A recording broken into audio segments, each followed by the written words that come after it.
明日、台風18号がですね、新潟に、どうなんでしょう、上陸するのか分かりませんが、接近するという予報なので、当店はね、熱帯魚がいますので、まずこちら、発電機もう1台ですね、こちらは大きい発電機ですが、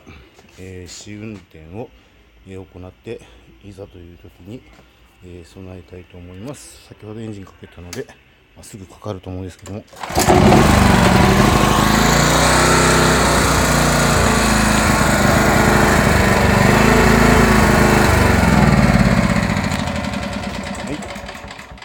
い、こんな感じで、準備をしております。